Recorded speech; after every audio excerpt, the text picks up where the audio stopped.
Guys, I cannot wait for you to meet Maureen St. If you've ever wondered about living in 5D, about what is 5D, Akashic records, personal mastery, all of those things, we have the lady here for us this evening that is a practical mystic and author of Living Your Best 5D Life, Maureen St. Maureen, you are so welcome. That is, hold the book up again and let us all have a good look at it. There we go. Living Your Best 5D Life, Timeless Tools to Achieve and Maintain Living in 5D. This is magnificent. Thank you so much for coming and joining us. Do you mind if I have a My cheeky question pleasure. before we begin? Your lovely Mhm. name, your lovely name, Maureen. Is there a little Irish connection there? Yes, my mother's side is Irish. Ah, gosh. And so I'm not a bit surprised so that you're a practical mystic. There's, that has to come from that side of your family. Although I'm That's really, right. really looking No, forward to that's hearing. true. My mother was very plugged in. She it was accepted in our family to be that way, and she said to my dad one day, she woke up and she said, I had a dream your mother passed away. She had a stroke, and grandma lived next door. And that's what happened that morning. Oh And my, she also knew where my dad was and as a prisoner of war. So there are many stories. yeah. She, as a devout Catholic family, we didn't, we tread lightly. Yes, I can understand because really that was at a time when you really didn't talk to me. Although, having said that, there was so much evidence. I mean, so many of us here in our group have grandparents with stories about that sense of knowing that led them across the field to somebody who was in need of their help, or the exact right cure for something that was going to alleviate some issue.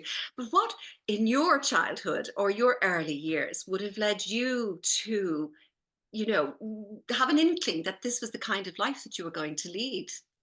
Well, I think I was born awake.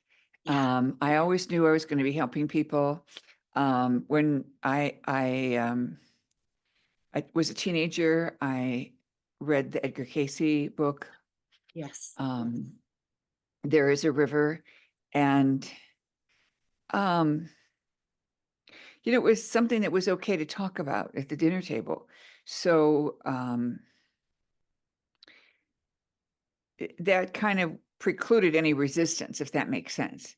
Yeah. And then as a young adult, I was raising my family and continued to study and pursue spiritual practices and spiritual understandings. And then, gosh, I worked in the corporate world for, I don't know, about around 30 years, supporting my family and that kind of thing. Um, but in the early years, what I did is I started a study group.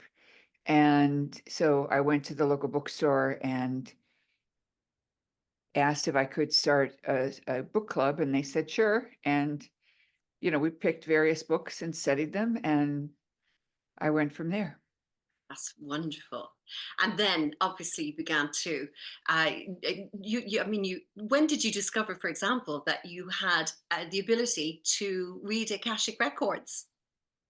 Well, I took some coursework and I was told to start my own training because the training I received was missing a few important elements. And I was really reluctant to do that until something happened and my feet were put to the fire and I realized, okay, I get it. I'll do it. And this has happened to me numerous times. When I took my first trip to Egypt, I was asking every time we would be getting close to a particular um, temple, I would ask, what kind of ceremony should we hold? Because it was always about ceremony for me. And I was told when we approached Philae that I was to connect the old island of Philae to the new island of Philae. And this is quite a few years ago, obviously. When they built the Aswan Dam, the original Philae Island, where the Temple of Isis is, and that's the last place that the feminine practices were allowed. And it was 9 years into Christianity, 9 or 10 years into Christianity, before they got taken out, so to speak. Anyway, I remember saying, well, who am I to do this? And then they said again, you're to connect these two islands. And I said, yeah, but the Aswan Dam was built 10 years ago. Mm. Surely somebody has done this before me. And they asked me again, so you refuse? Oh. You know So what that I was said. it. I'm What? on it. And it was very auspicious. The people in the group could see what we were doing. They could see on the inner realms what we were doing. And that's a classic example of the vibration of a physical location and literally having it move. And this has happened all over Egypt, by the way. There are many sacred places in Egypt that are no longer holding the vibe that they used to hold 20 years ago Right. Uh-huh. because of things that have happened in Egypt, political and otherwise. Really? And does that, can I Mhm. ask you then, does it follow that that happens all over the world? Probably, Uh-huh. probably. Okay. Um, part of it is movement of the lines. Mm. Um, Oh, right. but I'm not exactly sure why. But the way to prove it to yourself is if you know somebody who went to, let's say, the Egyptian temple, um, um, where they call it the Temple of Man, most people would get thousands of orbs in their pictures at night. And when you go today, you won't. You won't get that. Ah, okay, that's really interesting. Mhm. So tell me something because I'm really interested. You have three books written in the 5D series. Your most recent one is Living Your Best 5D Life, and oh, so for those of us, and many of us really know very little more than the difference between 3D and 2D. So what is 5D? How do we know what 5D is? Well, this starts with a very strong interest in sacred geometry. And, as a youngster, my interest in geometry was very high. And I could have slept through geometry class and still pulled A's. I understood it at a core level. And so I kept pursuing this and pursuing this and pursuing this. And so what I came to understand is that the vibration of 3D is different from the vibration of 5D. And of course, there's 4D in between. And so 3D is this place where we're allowed to make mistakes, where we're allowed to choose what I call the not God choice. And this is where we've created a lot of drama and pain and suffering. And we've tried every possible choice, and we're now in what I would call repetition mode. And you hear a story, and then you discover somebody has got the identical story, not just similar, but identical. Mhm. And so that helps you, grasp, oh yeah, we've done these things. We're done. We're complete. Now, why would we do these things? And the answer is if you are part of everything, if you're part of source and you want to expand, there's no way to expand because you're already everything, unless you pretend you're not everything. And that's what we did. So we separated from that, which is inseparable, Okay. and pretended that we weren't source or weren't part of source so we could experience more, so we could experience the not God choice, which has never been done before. And what we're doing now is we're taking our physical forms and we're becoming fifth dimensional. We are becoming ascended masters in our 3D bodies so that the body itself will become illuminate and it will vibrate at a higher level. So talking about 5D in simplistic terms, we could say it's what everyone else calls heaven, because it is the equivalent of having experiences, having an identity, and having choice, but all the choices that are not God don't occur to us. Yes. So all of our choices are good ones.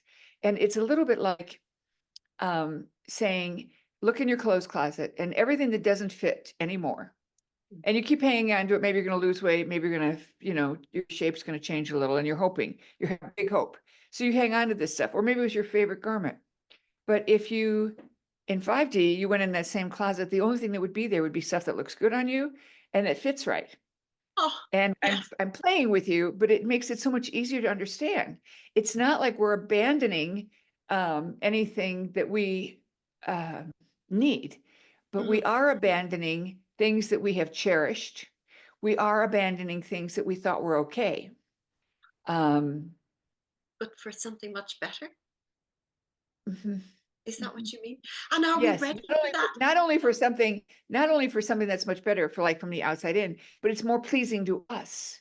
Okay. And the trick is it's also pleasing to everyone around us. So, for example, I'm sure everyone here has had a opportunity where they said something and they were speaking honestly and sincerely, and they thought with a kind heart, but somebody took offense. Okay. Yes. So now you're in hot water.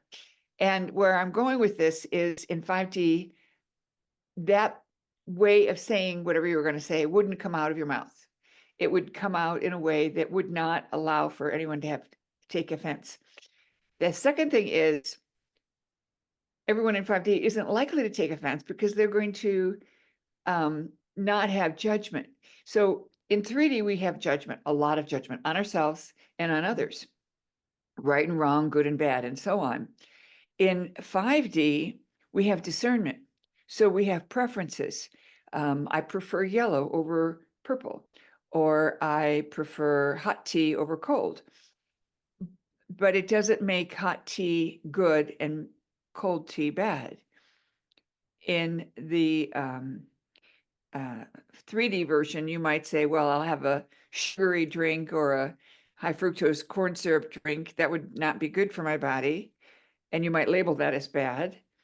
And you might have a, nutritious tea that you would choose instead, and you might label that good.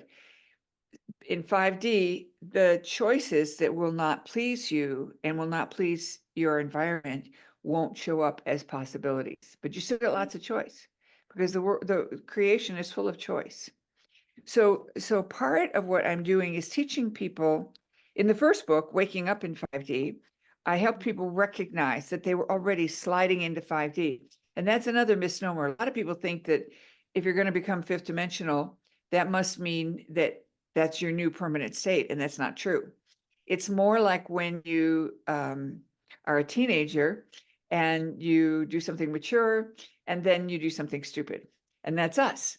We step up into 5D and then we slide back down. In fact, the other day I was on a call and I made a little drawing. I asked someone to make me a copy of this, but Ah, this kind of explains the trajectory. So here we are in 3D, and uh-huh. 4D is the transition zone, but it's always an upward movement. We're always headed in a way that'll take us closer, because if you look at the low point here, it's still higher than it was, in the previous The cycle. earlier part. Yes. So we slide up and down and we hold 5D as long as we can until we don't. Sometimes it's because somebody triggers us. Sometimes it's because we don't have enough spiritual acumen. Um, Mhm. it's mostly about self-love. When you love yourself fully and someone looks at you and I'll give you an example. This happened to me a few years ago. My mother looked at me and I was visiting her and I was wearing this black dress with a wide red belt around my hips. And it was kind of a slinky dress. And it was the style then to have a belt at your hips. So my mother says to me, you know, that belt uh, makes you look fat. And I looked at my mother and I started to laugh. And I said, Mom, I'm pretty sure everybody knows I'm overweight. I want them to know I'm stylish too. And, and that's how I felt. I was not the least bit insulted. And that's what Uh-huh. would happen, you see? So when you're 5D and the other people aren't, it still doesn't bother you. You see the humor, if you will. You Mm, see mm. the joy, you feel the joy here. And so nobody can touch it. It's a little bit like when you fall in love. Nobody can touch it.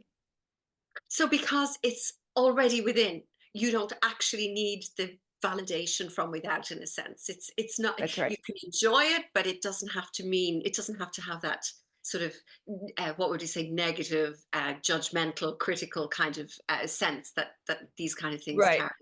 And right. can we You all know, do it? Is this for everybody, Maureen? Is this yes, yes. Yes, really? but I jokingly say everybody's going to be 5D whether they're ready or not. And Okay. it's really meant to be funny, to get you to laugh Okay, Mhm. so I can be 5D. And there was a quote that I say very often. So if any of you have heard this before, I apologize. Um, the Senate Master Sanat Kumara was channeling through me, and he said, "The game is over. The game will end when there are no more players. Mhm. Will you be the first to leave or the last?" Okay. And So so, everyone's going anyway. So when do that's you right. want to go, basically? Right. And then there's Fine. a phrase in the Course in Miracles where they say forgiveness is no longer required.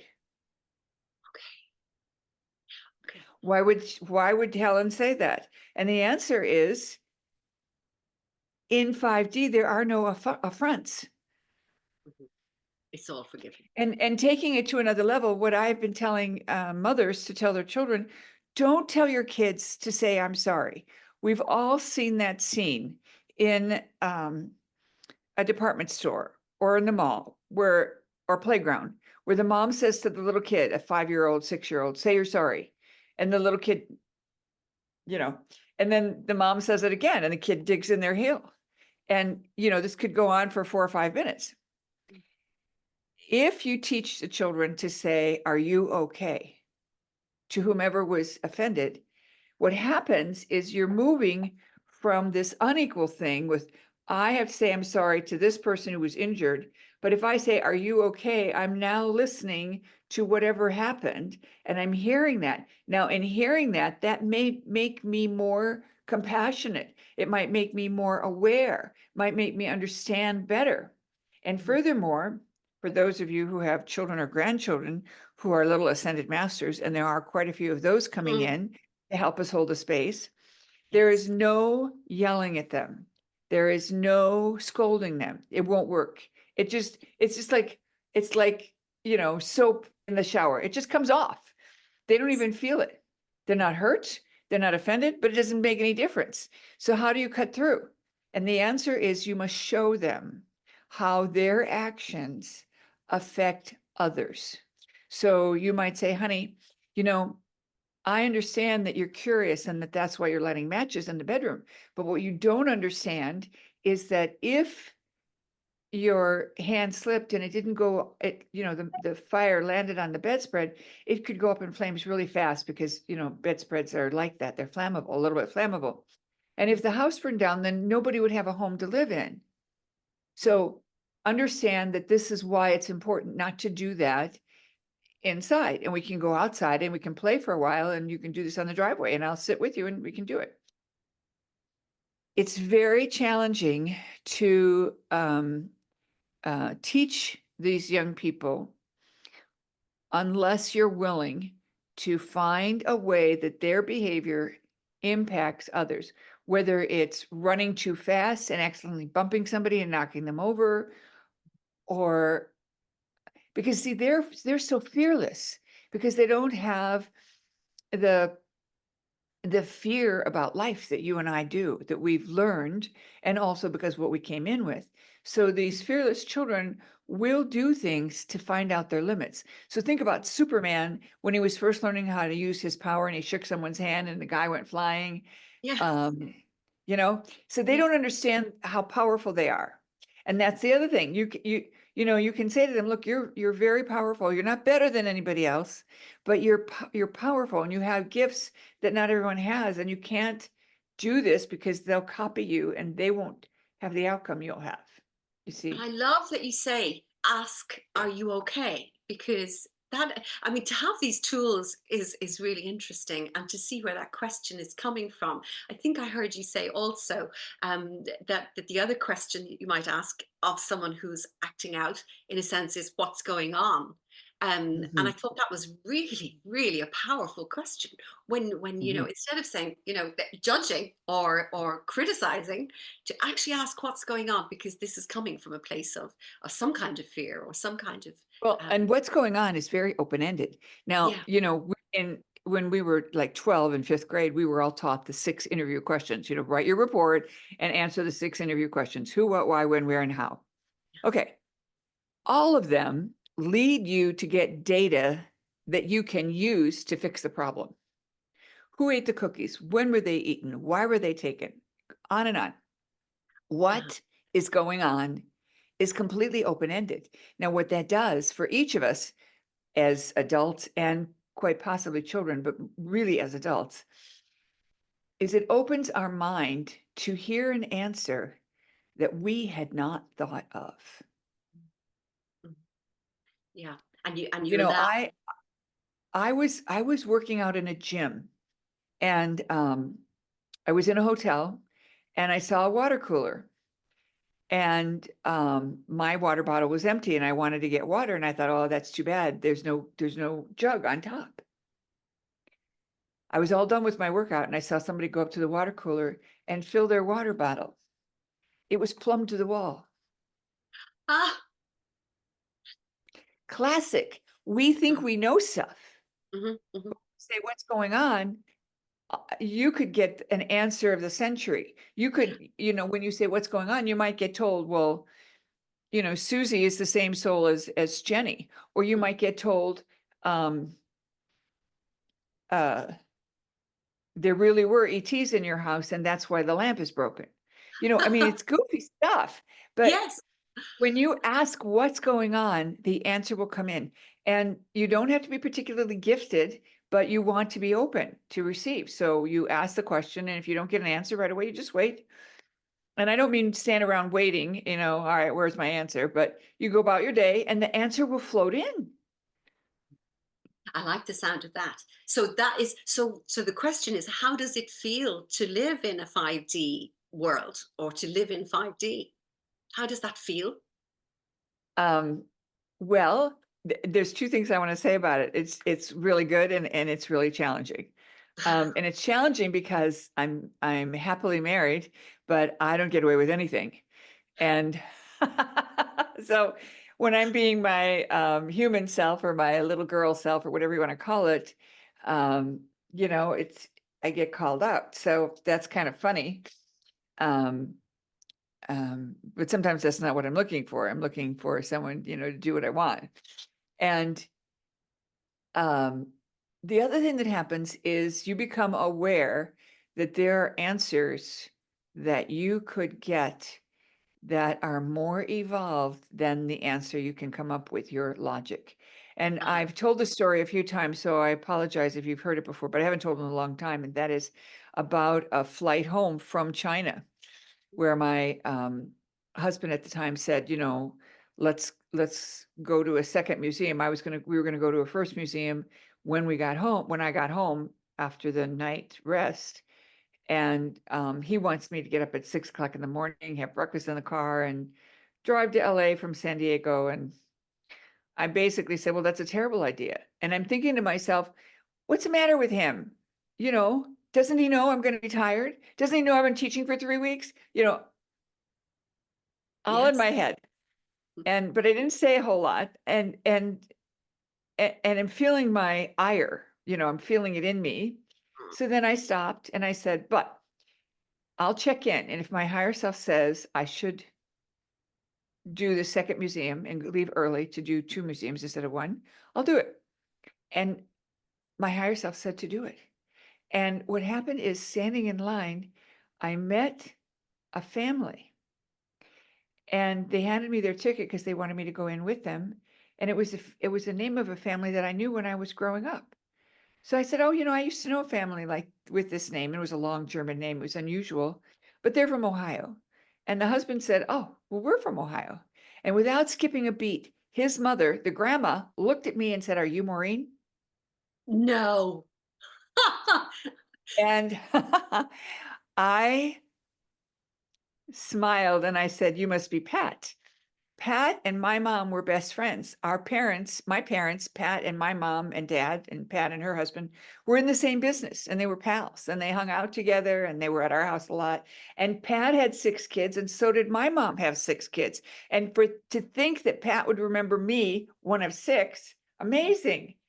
And Absolutely. later, in the museum, when we keep crossing paths, she said, when do you think the last time I saw you? And I said, I figured it out. It's been 40 years. Isn't that amazing? Of course, I like to joke around and say I haven't changed a bit. But the chances of that happening, was there a reason why you should meet this lovely lady or her family again, or was it Well, just there were some very powerful hidden benefits. mm, So in the conversation of standing there in line, now knowing this family, knowing that I knew the family, I said to them, I have this apartment in New York that I don't use very much, but we're still hanging on to, fully furnished. If you ever get to New York, you can use it. And they said, we have two daughters in school in New York. We would love to take advantage of your apartment. A year or so later, I called Mike, the dad, and said, my assistant just left and I need a new assistant part-time. Do you think either one of your daughters would be willing to come to work for me? And one of them did. And she was the best assistant I ever had. Not only that, but when she left, she sent her friend, and her friend was every bit as good as the second cousin. mhm, One day, I was talking with my mother about all this. I sent a picture to my sister that of me and Pat, and of course, my mother was astounded that I would run into Pat in another city. We're not even talking. Pat was living in Cleveland. My mom was in Tucson. What are the odds? So we're talking about this, and she says to me, honey, Pat was your father's first cousin. so you're actually family. And boom, boom, boom, boom, boom. All these Excellent. good things happen because I said yes, because I listened to my guidance. And so Yeah. this is one of the things that I really encourage people. On my app, Illuminate, you can get the instructions on how to get 100% accurate higher self. You put in 45 days where you practice every day, something fun and easy. And at the end of 45 days, you will have 100% accuracy. The rules are really simple. Always follow through. No divination tools. So you set aside a pendulum or muscle testing or any of that stuff. And you ask unimportant, insignificant questions 30 to 40, 50 times a day. And if you Mhm. can't think of 30 or more questions, then you need to make a list, because that means you're really good at controlling your life and you need to Oh, lighten up without a little. nobody here would have any trouble finding the 30 or 40 questions, Maureen. And Yeah. so, and so I'm going to let everyone, I'll make a note of the Illuminate and make sure that people see that, because I've already downloaded it myself and I love it. And thank you. How clever of you to develop an app to go with your work. But I do want to ask you, so if these kind of beautiful synchronistic kind of ease and flow and sort of almost magical encounters occur, are we do we attain it and stay there, or do we slip in and out of it? I mean, some of us could say we've had experiences such as you've described without realizing that we might have been in 5D. Is this possible? Very likely. Uh-huh. Very likely. And that's why I created this little drawing, so that people could begin to see Yes. that they're sliding into 5D and then they're sliding back down to 3D. And the circles here represent the fourth dimensional zone. And to talk about the fourth dimension a little bit, it's a funny way that I refer to fourth dimension is to say it's like Grand Central Station. Nobody goes there to spend the night. Okay. You don't go to an airport to spend the night. It's a place you go to get somewhere else. So Mhm. that's how you look at 4D. 4D, the vibe is faster. That means there's more emotion, both good and bad. And when there's more emotion, it's easier to slide into fifth if you're in joy. If you're in sadness, it's easy to slide down. So if some of you might remember the movie What Dreams May Come, I think it is. Yeah. I'm not sure if that's the right name, where the protagonist goes into purgatory to rescue his wife, and she thinks she needs to stay there, and he pulls her out and reminds her that it's all her own creation and she gets to choose where she wants to be. So fourth dimension is that zone of transition where you can amplify the 3D and then choose, oh, I don't want to stay here, let me go up. And for those of you who are musical, I'm going to sing it for you. I'm not Mm. the world's best singer, but it'll help you get it in your consciousness. And because of my music training, I quickly saw there was a direct correlation between music and understanding the dimensions. So here we go. 1, 2, 3, 4, 5, 4, 3, 2, 1. You'll know this pitch, these pitches from Sound of Music or something. And Mhm. then the chord would be 1, 3, 5, 3, 1. Okay, so that's representing the dimensions. Now we're going to include 4. 1, 2, 3, 4, 4, 4 wants to go down to 3, 4, 4, 4 wants to go to 5, and 5 will go to 1. You can hear it. And Yes, it's so much yes. easier to go, oh, I get it. I get it. Yeah. So that quality, and in music, it's referred to like a transition or a chord that's deliberately causing tension to cause you to move, cause the music to move either up or down. Fascinating. And so your background is in music, is in, as you said, the sacred geometry. You have so many sort of strings to your bow in a sense that leads beautifully into what you're doing now. So do you mind if I Yes. ask you a little bit about the whole idea of Akashic records? Because for some of Mhm, us it's a little bit strange, but mhm. it'd be really interesting in hearing a little bit about it. Well, this is very interesting, but Mm. around about the early 90s or late 80s, a dispensation was released to allow anyone to access the Akashic records. Anyone who wants to access the records can. They may. And there's lots of people who will teach you how to open the Akashic records. The reason I started at school is because my guides were very insistent that I teach a certain way. So I have very specific protocols that I teach with the students. I also have a lot of what I would call shortcuts to help people know for certain they're in the records. And I'm just going to give you some examples.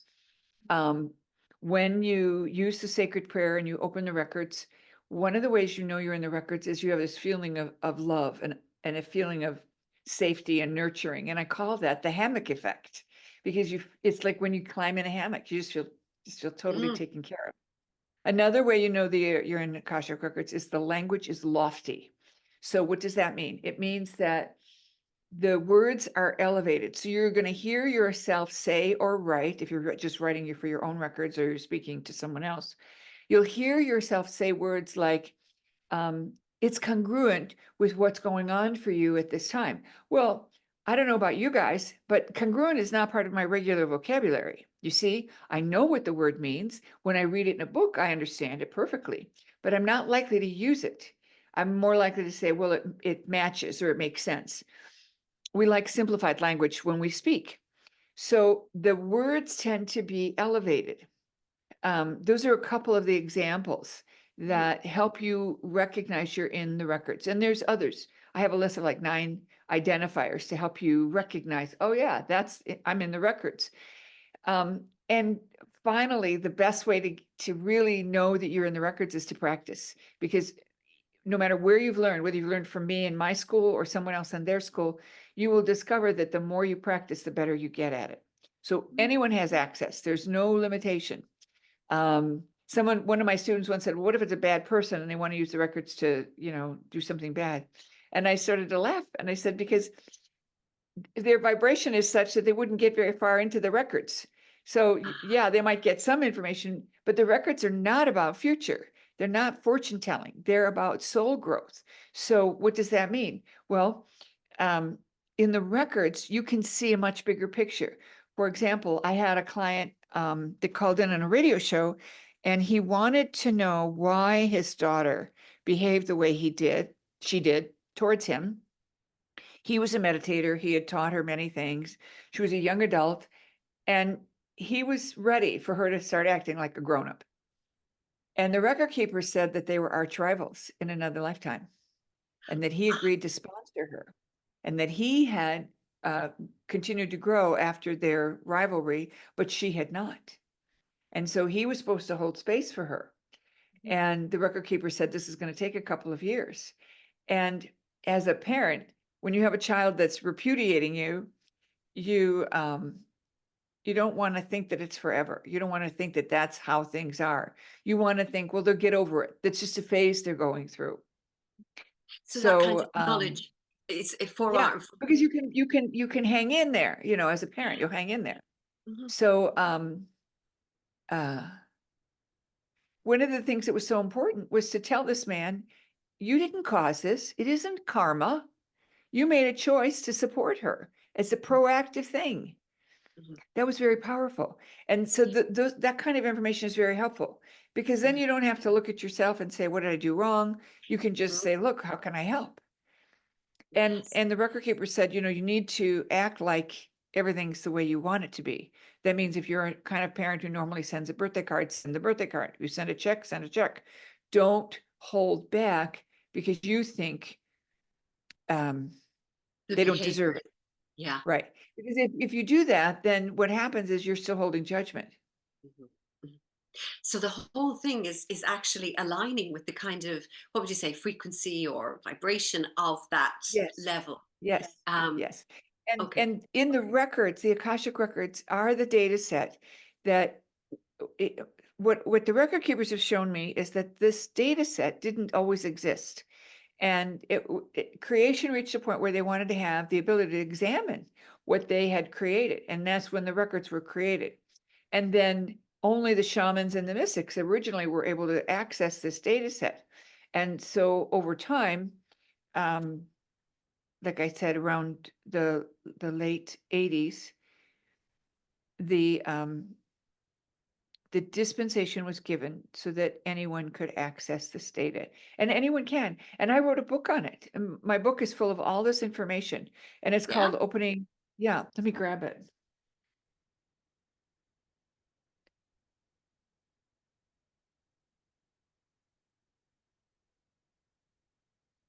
It's called Opening the Akashic Records. Yeah. And it says, meet your record keepers and discover your soul's purpose. So if you're good at teaching yourself, or you don't want to spend the money on a class, you Hmm. could learn how to do it through this. Brilliant. And but you also run courses, don't you? Yes, I do. Your In mystery fact, school. I have a course that's going to start in December, and it's 2 days teaching you how to open your own records. And then Uh-huh. there's 2 days teaching you a week later or 2 weeks later, I'm not sure which right now, there's a way to open the records for others. And, we also have a training program in general to, people who want to have a little business and they want to uh, get the business training and the marketing training, then we include that as well. And it's a great way to get yourself in the marketplace. Brilliant. Okay. So when you mentioned there, you mentioned about guides, and your guides led you to something. Does everybody have guides? Is there a way of knowing that we have guides? How do we access that kind of thing? Well, if a person, if you meditate regularly, whether you're using guided meditations or whether you're using silent meditation, when you finish your guided meditation and you sit in silence for a few minutes, because guided meditations are meant to elevate you and to, to sort out that monkey mind stuff so that you can be at a nice place. And you ask, what are the names of my guides? You will be told. And um, you you you keep asking until you get the answer. So everyone does have guides, everyone has angels, and you can ask the angels' names. When I was in my 20s, I was in a little study group and I wanted to know the name of the guide that I was working with. And I got a name, and it was a very strange name. It was not something you and I would see anywhere in even east or west. So I went with it, but I was kind of, doubtful. And then one day, um, the teacher called upon my husband and said that, he's with someone. Tell us what's going on. And he said, no, I'm not. And they argued for a few minutes. I remember thinking, it's supposed to be meditation. Why are you guys arguing? Mhm. And finally, he admitted that he was with this guy, and it was the same name that I had been given. That's when I knew for sure that I'd been given accurate information. So Mhm. sometimes you do have to be, I will use the word, in trust. Mhm. Now, it's really important to understand that there's a big difference between trust and knowing, because you can trust your pendulum, you can trust your muscle testing, but your higher self will give you knowing, 100% accuracy.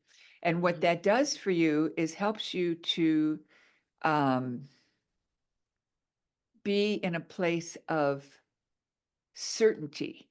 So a lot of people will say to me, well, I have a really good connection, and I get good guidance, I get good information. And then I always ask, okay, so do you always follow through when you get information that you didn't ask for? Mhm, Or when you ask and you get the answer you didn't want? mhm. And most everyone says not all the time. That means they only trust it. They don't know. Because knowing is like, when you're pregnant, you're pregnant. It's not like you can not be pregnant if you are. Mhm, So knowing is knowing that the sun's going to come up. Trust is that you're hopeful that I'll show up for our event. mhm. So when we do this practice of the higher self connection, it gives you a level of accuracy that you can't get anywhere else. And it's built upon a couple of things. One of the things it's built upon is the whole idea of how do we make decisions as individuals. And most everyone will say, well, we check history. We look on the internet and see what they're saying. We talk to our friends, we see what they're saying. And maybe you're buying a car. Maybe you look up the car report. So this is all historical data. Mhm, mhm. And then you make a decision based upon that data set. If you have 45 days of practice, asking your higher self and always following through, you now have 45 days of data that proves to you your higher self is always right. I get you. I understand you. And this is Mhm, what you lead people through that in your Illuminate app and also in your books. mhm. What In did you all the say? books, yeah. It's Is that pretty important. yeah, yeah, and I know that you love it because you downloaded this. This was something you channeled, this particular exercise Yeah, I program. kept asking my guides, what can I use to Yeah. help people know for certain that their guidance is accurate? And this is the protocol that came through. Mhm. And I imagine that for most people listening here as well now, they'll know it. They know that there have been occasions in their lives when they really Right. trusted. I mean, for example, I know, and many would probably know this. Many years ago, I was out having a drink with a friend at the bar, and he went off to the loo. And while he was gone, and just as the drinks arrived, I clearly heard the words, "You need to go to a particular place. You're going to meet the man you will marry." And when my friend came out of the loo, I said, "I've got to go. I'm going to what it was Flamingo's nightclub. Many of you know where that is." And off I went. I absolutely knew this was the truth, and there was something. I even heard those words clearly in my head, and I have to say, I did meet the man that I'm now married to that night there. I wasn't looking for him in the end. The funny thing was, I sort of gave up. I thought, well, okay, that's a bit crazy, and then ended up chatting with somebody who ended up becoming my husband. And so there is something I feel now that I always know, that sense of absolute knowing that this is the truth. Well, and the nice thing about this higher self protocol is you're practicing with yes and no and neutral symbols and signals. Mhm. And the benefit is that once you cross that 45-day line and you start asking open-ended questions, then if you get an idea in your head, like you did, this thought drops in, you can ask higher self, is this my higher self telling me XYZ? So you don't have to trust it. You have a resource to double check it. Mhm. Now, for a lot of people, when those special moments happen, there's no question. We've all had those. But Yes. there's plenty of other times that we get an idea in our head and we wonder, "Oh, should I act on Mm. that? I don't know." So it's very useful to So have it's the worth doing ability. Mhm. your particular exercise. And you call that, what do you call it? That program is connecting with your higher self. Is that it? Or Mhm. higher self Higher self challenge? connection. Yeah. Higher self connection, yeah. And then, of Lovely. course, we play with it and call it the higher self challenge. The Yeah. higher self connection is what it's called on in the app. Okay. We'll go with that. And then just before we go for a couple of questions now, if that's okay with you and you're still all right for time, please let me know if Yeah, you're I not. just want to say one quick thing. In America, we Mhm. have Thanksgiving this week, and the day after Thanksgiving is a big holiday where people will spend money and go shopping for Christmas. And many of you have heard this. We call it Black Friday because for a lot of merchants, that's finally they get in the black. So it's not a bad thing; it's a good thing. We're finally in the black. Yes. And so everybody offers specials, and we are too. So if you're interested in taking the Akashic Records class with me, then you're going to get a big discount. So um, Wonderful. You'll have this yeah, available for on Friday, is it? yeah, the offer will be available on Friday, and it will only be for my class this time. So, On now it's kind of like take advantage of it if you can, if you want to and you can.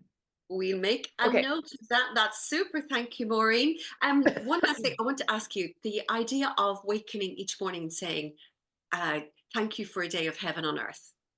I've heard you talk about this a couple of times, Mm. and that you Yeah. find this really quite transformative. I I've often said that 5D is like heaven on earth. And that's why when people ask me for an explanation, I'll give them the short version. It's like heaven. What everybody else tells you is heaven. Yes. So what happened to me is I was exiting a plane, and in the small town that I lived in, the woman handling the baggage was the same person who checks me in. So she recognized me and said, "Hi, Maureen." And without even thinking, I said, "Oh, this is my day from," I'm not going to say the word now, um, because I have to turn around and be back here in an hour to fly to the East Coast, because I'd been flying all night and from the West Coast. And she gave me a funny look. And as soon as I saw that look, I thought, oh my gosh, what did I just say? And I used that phrase in class to try and describe a bad day for people just to be efficient. But it turns out it wasn't the smartest thing. Anyway, so I quickly fixed it and said, well, this is my day of heaven on earth because I'm flying with United. And I came home and there was a flood in my basement, 2 inches of water. My roommate told me later that she heard the water, but she didn't know what to do. So she just went to work. And my neighbor across the way was kind of a elderly guy who knew stuff, so I called him up and I turned off the water and we tried to figure out what's going on. He knew the skinny about the neighborhood, and he said a lot of these pipes just sprung leaks for no reason. There, it was the wrong kind of pipe or something. We called the plumber. The plumber came in an hour like he said he would, and he asked me where to look for this hole in the pipe.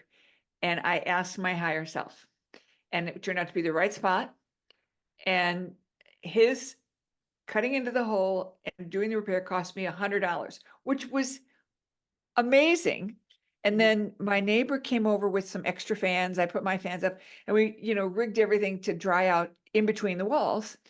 And my neighbor said he would come over and check on everything. I had already called the airlines and put myself on a later flight. Mhm.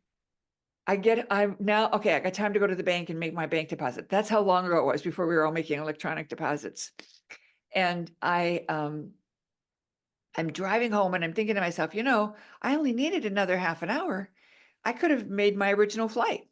The phone is ringing, the landline phone is ringing, and it's United Airlines. And they said both of our feeder flights into Chicago are running an hour late. If you take the flight you're on, you're going to miss your connection to the East Coast. Is there any way you can get on the earlier flight, which is now not leaving for another hour? And I was able to do that. I'm sitting on the plane and I'm looking around. I'm thinking, that was amazing. How did all that come together? And immediately I was reminded, well, you asked for a day of heaven on earth. I thought, okay, fine. I'm going to ask for a day of heaven on earth every time I have a chock-a-block day. The second time I asked, I thought, I'm asking for this every day. I don't have to wait till I have a busy day. Yeah. And so can you. And you do it every day, and you every morning when you're waking up. So this is the question I want to ask you before, and if anyone has a question, please do consider it now and pop it there in the come on live and speak, or pop it in the box. Um, if we were all to leave now and just to do one thing from what you've spoken about this evening for ourselves, from today, from this evening, one thing, what would you suggest it would be? I would do the two things. The thing you just named, which is I'm asking for a day of heaven on earth for me and everyone I come in contact with and everyone I'm in contract with. And the contract bit is smart because you might be in contract with the tire dealer who's going to repair your tire later. You don't know. Yes. And the thing that I would add to that is when you go to bed at night to announce yourself, I'm waking up in 5D. Okay. So every evening from now on, ladies, I'm waking up in 5D, and today is going to be a day of heaven on earth in the morning when you're Right. waking up. I love And this. This is absolutely I fabulous. put that evening prayer in the original book, and then Yes, I updated it in the Living Your Best 5D Life book. lovely. So it's in Okay. here. Okay, and Yeah. also then a lot of what you do is available on your Illuminate app. That's ILLUMINATE. It's purple and it's got a golden arrow pointing kind of upwards. So does anybody, if you'll excuse me, Maureen, does anybody have any questions for Maureen now? So many people have said it's fascinating. It's great. If someone isn't nice to you, then reply with kindness, because we don't know why people react in a certain way to a person. And they might be going through hard times. We just don't know. So the only way to show kindness is to not be bothered by their behavior, and the less reaction. And the more with kindness would that be, is that 5D. So reacting to people regardless of their behavior with kindness and compassion. And the question is that 5D? Yes and no. In 5D, you don't notice that you're being kind. Yeah, It it's just becomes your natural. it's your MO. It's your normal way of operating. And it isn't until you're laying in bed that night and you think, oh, I didn't realize I was being so nice. Or you think about what somebody else said and you realize they were looking for trouble and they couldn't get any from me. I had a stepsister who had a sharp tongue, and one time she said to me, "You're the ice queen." And I kind of talked to myself and said, "She must know I was a queen in Egypt. That's so cool." And I never gave it another thought. And what I discovered is at the end of that big event that we were at, she said to me, "What do you eat?" And I knew she wasn't asking me what I eat. She was asking me, how could I hold my space?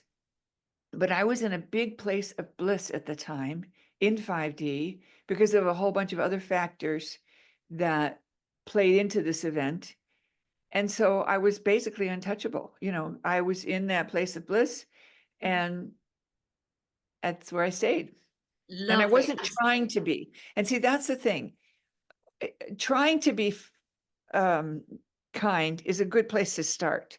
But what happens is when it becomes second nature, that's when you're 5D. Because in 5D, there is no other option. So it doesn't occur to you oh, I should answer her the way she's talking to me. You don't even think about that. You just, oh, I really like her. And so the Yes. energy is different. Mhm. So there's no need to self-check, because or to even worry, because almost everything that you do is in alignment, is congruent, as you say, with the level that you're at, the dimension you're in. Thank you for that, Yeah, and Maureen. you just don't. It's really important to get the concept that you can actually arrive at a place, an emotional state, where someone will say something obnoxious to you and you will see the humor in it, or you won't get it. I used to say to people, well, I'm blonde, I can say this, you can say this too, Trina. Um, just when anybody tries to insult you, just act like a dumb blonde and say, well, thank you. No trouble, no trouble to me. It's so I love. funny because someone says, "Oh, well, you're kind of fat." Well, thank you. I think it looks good on me too. And they But you can't don't even see notice. you. Yeah, I love it. A bit So like your that's mum another way to saying. kind of practice to get yourself in there to practice. And I will recommend that you do practice in the mirror. And I do recommend that you think of some of the things that have been said to you that you want to smack the person. You want to go, ugh, and practice reacting a new way, because then it becomes part of your repertoire, and that repertoire falls in place when you need it. Uh-huh. Very good. Katie is saying this is excellent. Thank you. Do you have any recommendations on meditations to help us connect with our higher selves? And you do. Yes. I have a whole app of like over 30 meditations, so I highly recommend it. I will say a couple of things.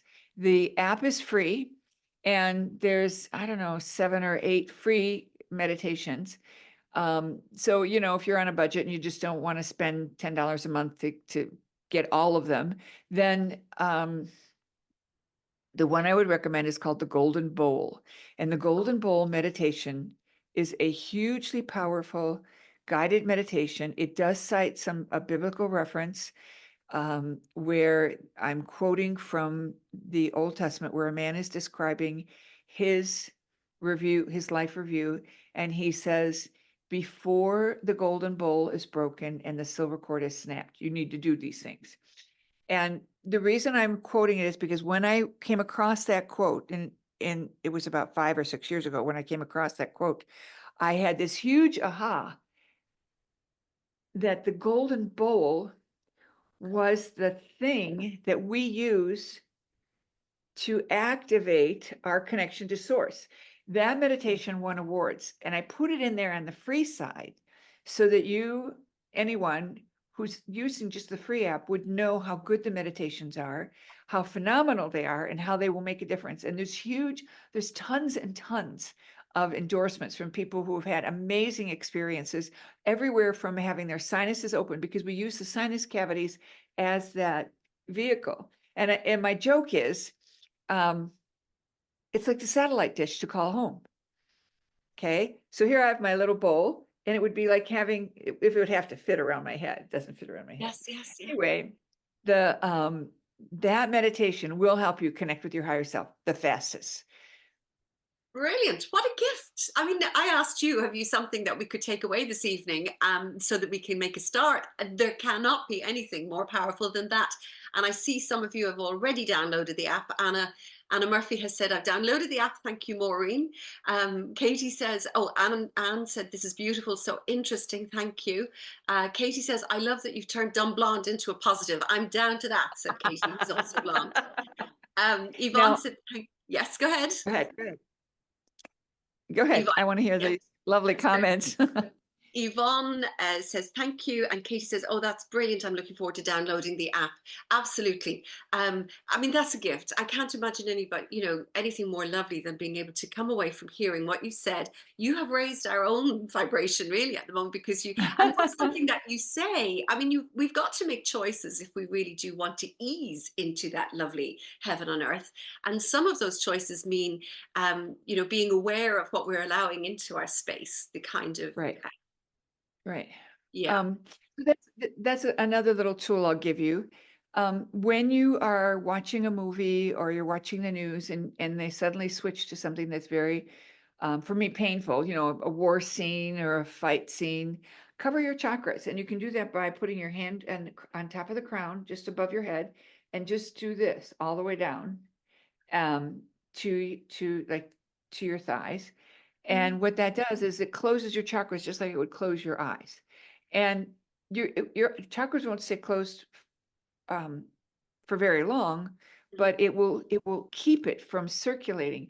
I don't know about you, but when I've seen something harsh, it circulates in my field for a week before I can finally, cast it off. So this is a way to keep from receiving that spontaneous thing. And no one's going to know what you're doing when you do this. They're not even going to notice. They're going to think you're shooing a fly or something. Yes. But I wanted to say that we are in the marketplace right now, updating the app, and I just received the test. So what that means is if you've downloaded today, and you get a notice saying it needs to be updated, that's why. We're adding another 10 meditations, and You are the most prolific. You are writing all the time. You are teaching. You're leading your foundation and your schools. You're traveling. You're speaking internationally on stages, and you're developing an app and all of these other things. And you have taken time to come to us this evening. We are deeply grateful to you, Maureen. It's been an absolute pleasure to have you here, and more people saying how much they loved it. Lorraine says, thank you so much. And Trina said, how you share 5D is natural. How you share, as in you, Maureen, 5D is natural. Very grateful. Chakras closing is brilliant tip. And actually, as soon as I heard you say that, I could see others going, that's something I'm going to use.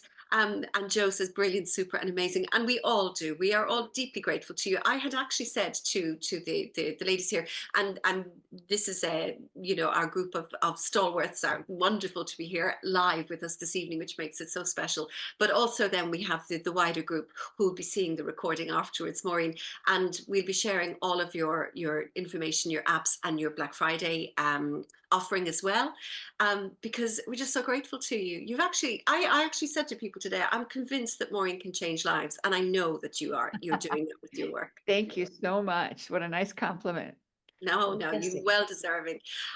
So thank you, and we're finishing up now, and we'll see you all in a couple of weeks. I want to celebrate everybody's work. Anybody who wants to come and let us know what's going on in your own businesses, in your own creativity, in your own passion projects, please come and share that with us in the next fortnight, because we want to celebrate with you, and that will start our month of magic and Christmas festivities. Maureen, I'm looking forward to so much more from you, and thank you so much again. Our love to Sedona and to you, and also please pass on our gratitude to Janelle as well, who's so good to us arranging this today. Thank you. Okay. You're welcome. Thank you so much. Bye-bye, everybody. Thank you. Bye-bye. Bye. Thank you.